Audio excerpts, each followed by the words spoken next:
शशि की सौतेली माँ ने उसकी शादी की तो बड़े घर में, लेकिन पति कोई काम न करता।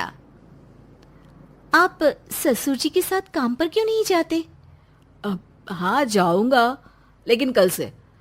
आज जरा मैं दोस्तों के साथ घूमने जा रहा हूँ।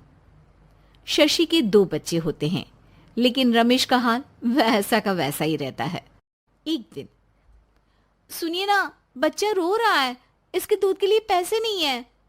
अरे तो पिताजी से ले लो ना। क्यों? अगर आप में कमाने की क्षमता नहीं थी तो शादी क्यों की? तभी घर आई बड़ी ननद बोल पड़ती है। आहा, तुम्हारी माँ को साफ साफ कह दिया था कि लड़का ना कमाता है ना कभी कमाएगा।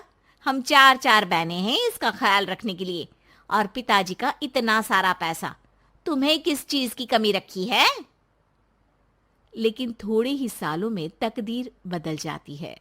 शशि का ससुराल गरीब हो जाता है। सब बिकने के बाद शशि अपने पति, बच्चे और सास के साथ किराए के मकान में आ जाती है। मैं कोई नौकरी करना चाहती हूँ दीदी। अरे इतने बड़े घर की बहू थी शशि, तुम नौकरी करोगी? नहीं नहीं नहीं नहीं। नहीं करूंगी तो घर कैसे चलेगा? बच्चों को भी तो पालना है ना।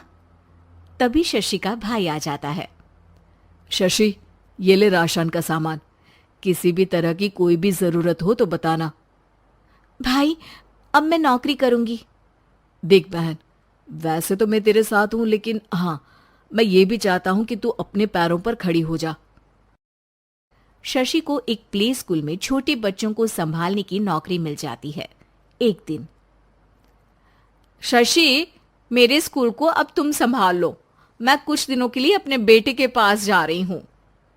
लेकिन प्ले स्कूल अकेले मैंने कभी नहीं संभाला है।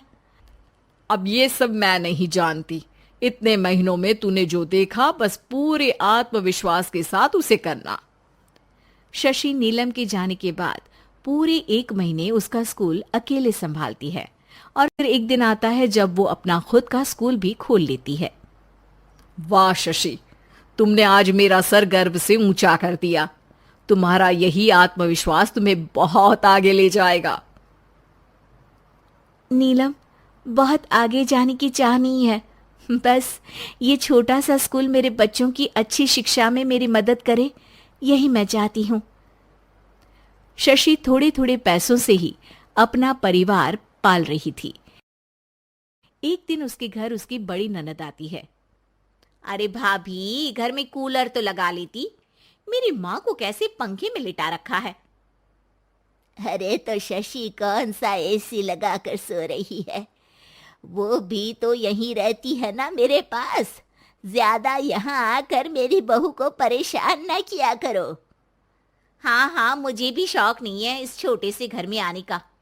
मैं तो बस ये बोलने आई थी कि मेरे बेटे की शादी है तो ननिहाल का जो नेग होता है वो ले आना। हाँ, जितना बनेगा कर देंगे, और ना हुआ ना तो वो भी नहीं करेंगे। तभी शशि बोल पड़ती है। अरे नहीं माँ जी, रीटा घर की बेटी है, उसके ससुराल वाले उससे शादी पर पूछेंगे कि मायके से क्या मिला। रीटा, तुम मुझे सामान की लिस्ट भेज देना, मैं पूरी कोशिश करूंगी कि तुम्हारी हर डिमांड को पूरा करें। अच्छा, मैं खाना लगाती हूँ। शशि ये बोलकर किचन में चली जाती है। धीरे धीरे कर शशि किसी न किसी तरह अपनी सारी ननदों की डिमांड भी पूरी करती, बच्चों की ख्वाहिशें भी, और उनकी पढ़ाई के लिए पैसे जोड़ती। एक दिन जब शशि का बेटा 12वीं पास करके आता है। माँ, अब तुझे काम करने की जरूरत नहीं है, मैं अब कोई ना कोई नौकरी करके पढ़ाई भी साथ कर लिया करूंगा। शशि को लगता है कि बेटा और आगे पढ़ाई करे, लेकिन वक्त की मार के कारण वो बेटे को काम के लिए हाँ कर देती है। अब बेटा एक बैंक में चपरासी बन जाता है। लड़का देखने में तो बड़ा अच्छा है, अंग्रेजी भी पटर पटर बोलता है, फिर चपरासी क्यों? लड़का सारी बात मैनेजर को बता देता है। अच्छा, तो मैं तुझे एक मौका देता हूँ, तू यहाँ रहकर दूसरे डिपार्टमेंट का भी काम सीख। अगर तू किसी एक का भी काम अच्छे से सीख गया तो मैं तुझे यहाँ टेबल चेयर में बैठने वाली नौकरी दे दूंगा। लेकिन एक दिन शशि की ननद उसे फोन करती है। अरे भाभी, देखो, मायका तो मेरा तुम लोगों से ही है। मैंने आपके बेटे और मेरे भतीजे प्रदीप के लिए यहाँ एक नौकरी देखी है, पूरे 5,000 मिलेंगे। वैसे करता ही क्या है, चपरासी ही तो है ना। कोई बात नहीं रीटा, मैं उसे इस शहर के बाहर नहीं भेजना चाहती हूँ। बाकी वो शाम को आएगा तो मैं पूछ लेती हूँ। वहीं प्रदीप मैनेजर की बात से खुश हो जाता है और मैनेजर के काम पर ही नजर रखने लगता है। वो उनकी तरह के पेपर पढ़ता, काम करता और आने वाले लोगों की बातें सुनता। एक दिन बैंक में ऑडिट वाले आते हैं। ये गलत है, पूरी बैलेंस शीट नहीं मिल रही है, कहीं ना कहीं गड़बड़ है। ए मैनेजर, क्या करते हो? बैंक के पैसों का हिसाब सही नहीं है। मैनेजर के पसीने छूट जाते हैं। तभी प्रदीप वहां जाता है। अब क्या मैं ये बैलेंस शीट देख सकता हूँ? अरे बेटा, मजाक नहीं, जाओ पानी लेकर आओ एक गिलास। प्रदीप मैनेजर को पानी लाकर देता है और फिर ऑडिटर से कहता है, देखिए सर, मैं आपको बता सकता हूँ कि कैसे बैलेंस शीट को आप लोग गलत तरीके से जोड़ रहे हैं। ऐसा बोलकर प्रदीप एक एक कर सारे डाउट क्लियर कर देता है।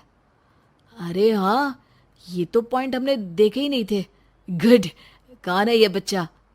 तभी मैनेजर बोल पड़ता है, अब हमारे यहाँ अकाउंट में नया आया है। ऑडिटर के जाने के बाद, वाह प्रदीप, आज तो तुमने मेरी नौकरी बचा ली। और आपने भी तो मेरी नई नौकरी लगा दी, अकाउंटेंट की। बस फिर क्या था, प्रदीप ने एक बार जो सफलता की सीढ़ी चढ़ी, बस चढ़ता ही चला जाता है। फिर एक दिन शशि की ननद, अरे भाभी कैसी हो? घर को तो बड़ा ही सुंदर चमका रखा है। अरे बेटी, कैसे आना हुआ? तू तो इस छोटे से घर में आना भी नहीं चाहती थी। कोई खास काम है क्या? अब हाँ, वो माँ, मेरा जो मजला बेटा है ना, वो अकाउंट से पढ़ाई कर रहा है, तो प्रदीप से बोलकर उसकी भी कहीं अच्छी नौकरी लगा दो ना। सास और शशि समझ जाते हैं कि कैसे पैसे आते ही लोगों के बात करने के तरीके से लेकर रिश्ते निभाने तक में बदलाव आ जाता है।